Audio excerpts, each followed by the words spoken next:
Bagaimana caranya supaya orang tua saya dan menantunya itu bisa akur kembali tanpa menyakiti keduanya, Pak Ustadz?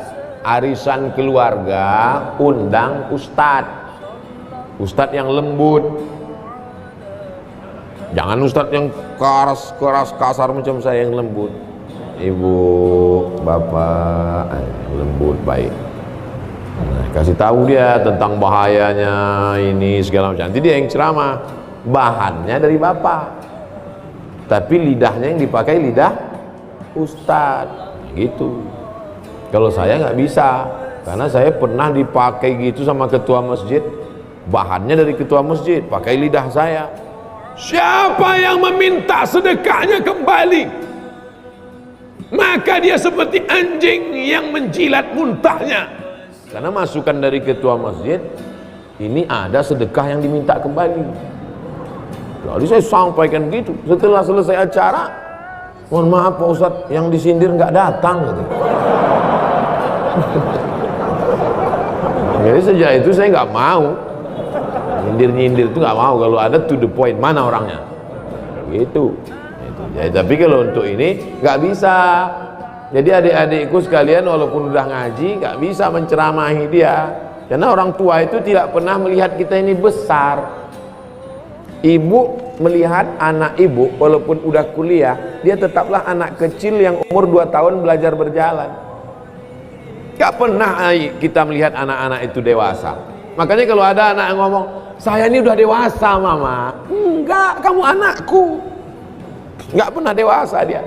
Maka pakai lidah Ustadz tadi, masalah warisan. Jadi jangan lagi acara arisan keluarga itu cekakak cekiki, foto nggak tentu arah. Kita udah selesai dengan itu, tapi fotonya tetap, silaturahimnya tetap, tapi diisi dengan apa target yang mau dicapai dari silaturahim itu.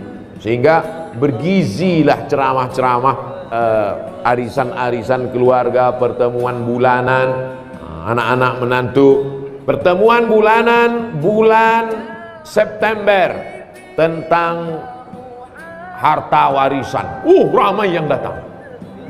Pertemuan arisan bulan Oktober tentang ini. Nah, masukkan pesan ini. Nah, insya Allah. Setelah itu jangan lupa doa. Nanti Pak Ustadz, Pak Kiai Habib mendoakan. Habib tolong bacakan air ini.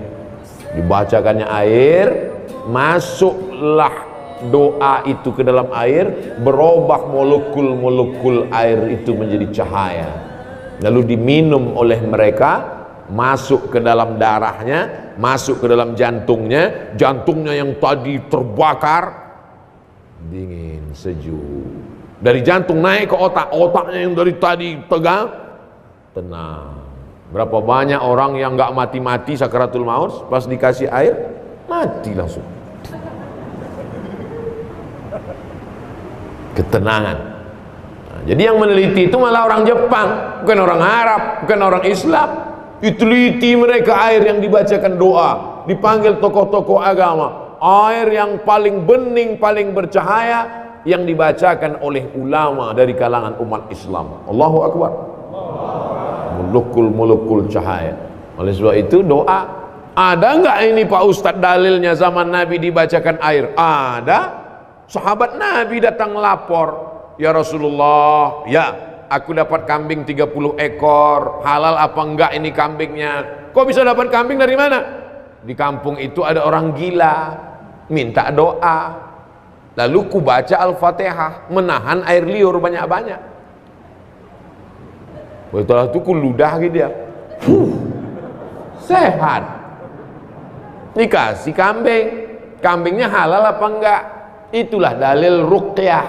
Ruqyah membacakan ayat-ayat ke air atau langsung ke telinga, mana tahu dia dirasuki jin dan setan. Itu ada darah di jantung itu, di dalam jantung itu. Ibu bapak nanti kalau motong ayam, coba belah jantung ayam itu ada darah menggumpal di dalam. Darah yang menggumpal di dalam itulah yang dinaikkan oleh setan.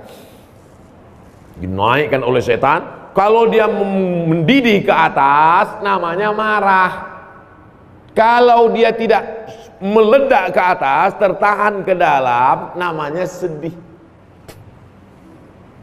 Misalnya kita lagi berdiri, tiba-tiba kaki kita diinjak sama orang, kita marah, mendidih darah, itu marah. Tapi pas mau membalas, rupanya dia tentara. Kita kan nggak berani kan?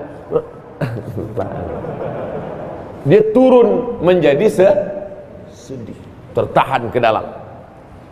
Marah dan sedih akan hilang kalau berubah menjadi maaf. Islam tidak mengajarkan kita larut dalam kemarahan, tidak pula larut dalam kesedihan, tapi dia hilang dengan maaf. Nah, itu dengan doa-doa itulah orang menjadi maaf.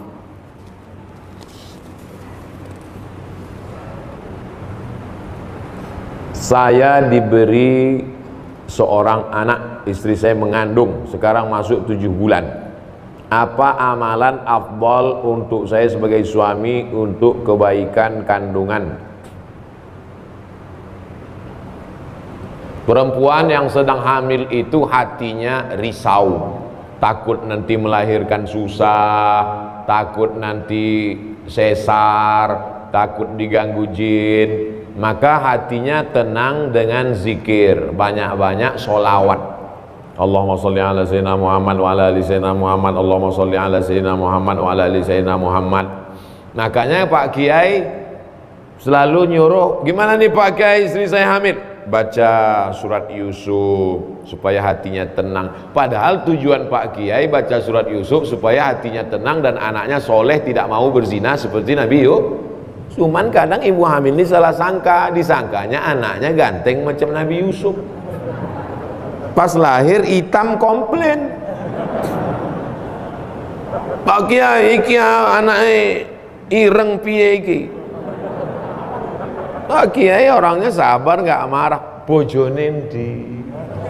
Pas dia bojo, iki podo.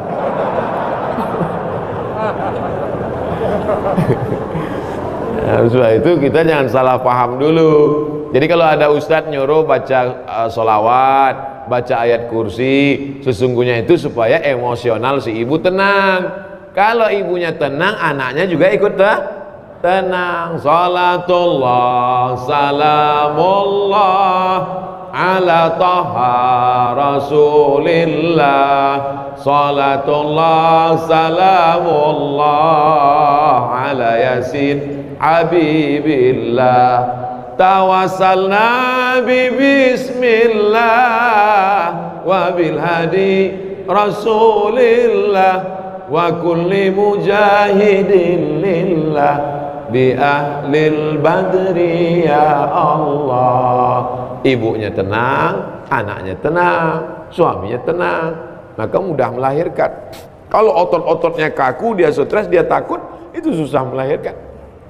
Tenang, mudah, asyik lahir. Mudah-mudahan ibu diberikan kemudahan, amin. Sekaligus Ustadz beri usulan nama. Anaknya laki-laki, anaknya laki-laki, kasih namanya Hawari. Hawari artinya penolongku. Mudah-mudahan anak ini menjadi penolongmu nanti di akhirat, mendapat syafaat, karena anak ini menjadi penghafal Quran. Hawari, boleh ditambah belakangnya, depannya, terserahlah. Namanya saya kasih Septi Hawari Pak Ustadz. Kenapa Septi? Lahir September. Aduh, yang pakai bulan-bulan itu tak usah lah lagi. Nanti minta sama Habib, sama Ustadz lain supaya tambah namanya. 3 nama untuk paspor bisa umroh. Ustadz, bagaimana sebaiknya melaksanakan ibadah di masjid? Apakah kita ikut salah satu tata cara ibadah, misalnya NU atau Muhammadiyah, atau gimana Pak Ustadz? Saya ketua masjid,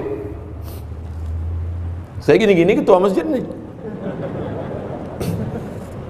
Jadi saya ketua masjid.